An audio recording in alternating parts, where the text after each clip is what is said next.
Hello, I'm Simon Whistler. You're watching the Today I Found Our YouTube channel, and in the video today we're looking at the unorthodox way Bohemian Rhapsody first made it to air.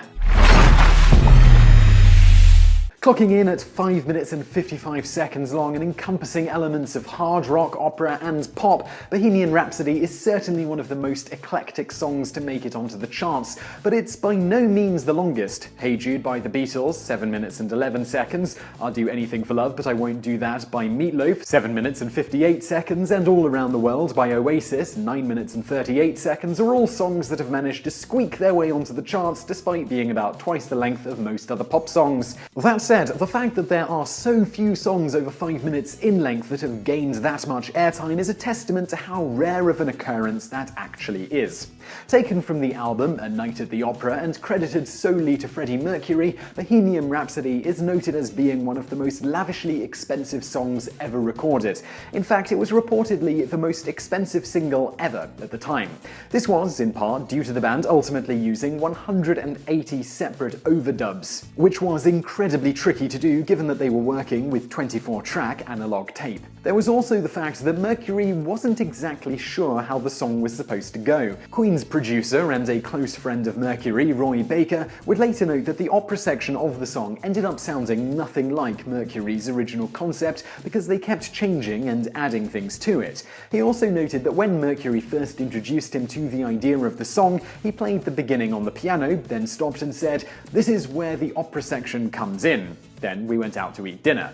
Initially, Baker set aside a 30-second strip of tape for the opera section, but had to resort to cutting and adding new pieces of tape to the reel due to Mercury's habit of adding another Galileo every time they tried to record it. Due to this type of thing, the opera section on its own reportedly took almost a month to record. To quote Baker, a final time on why this was a big deal, in 1975, that was the average time spent on a whole album. Although today the song has been lauded as a masterpiece, when recording Wrapped on Bohemian Rhapsody, EMI, Queen's record label at the time, didn't rate it that highly, with their general manager of international sales going as far as to say, "What the fuck is this?" EMI wasn't alone in this thinking, and almost everyone the band played an advance copy of the song for said the same thing, including Elton John, who famously exclaimed, "Are you fucking mad?" upon hearing the song and being told it was going to be the first single of A Night at the Opera.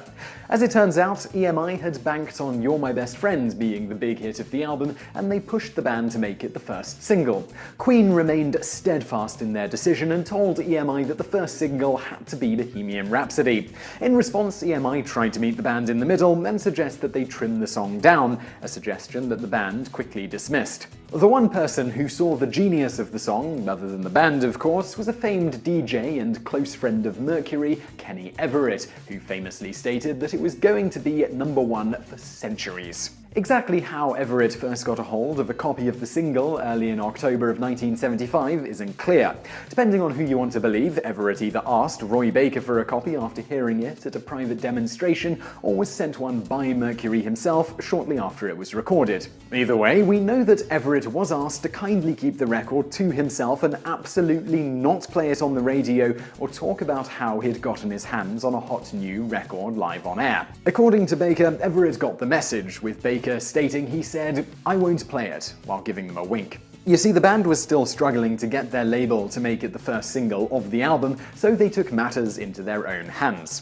Despite the strict instructions not to play it, immediately after getting a copy of the single, Everett began playing clips of the song on his morning show on Capital FM, a popular London-based radio station. Each time Everett aired a clip from the song, he'd play it off as an accident, telling listeners that his finger must have slipped and that they weren't supposed to have heard anything. Steadily, interest in the song began to grow. Callers began flooding the station with requests, begging Everett to play the whole song, which by this point had built up to a ridiculous degree, telling his now captive audience that he couldn't play the entire song because he'd been made to promise that he wouldn't. Eventually, Everett relented and played the entire song 14 times over the course of 2 days. One critical thing Everett left out about the single was where fans could buy it, causing the station to be visited by hundreds of curious music fans hoping to acquire a copy. Record stores across the country were also similarly surprised when demands began pouring in for the single the following Monday morning after Everett had played the full song. The problem was that at this point, the song hadn't actually been released yet. A similar thing was happening on the other side of the pond when Paul Drew of RKO managed to wrangle a copy of the song from somewhere and started playing it across the RKO network of stations. As Baker later stated, it was a strange situation where radio on both sides of the Atlantic was breaking a record that the record company said would never get any airplay. With the song already something of a hit on the radio even before being released, the label relented, and on the 31st of October 1975, Bohemian Rhapsody was officially released as a single in the UK, where it spent 9 weeks at number 1. In keeping with Kenny's predictions, the song is regarded today as one of the finest ever recorded, including being inducted into the Grammy Hall of Fame in 2004.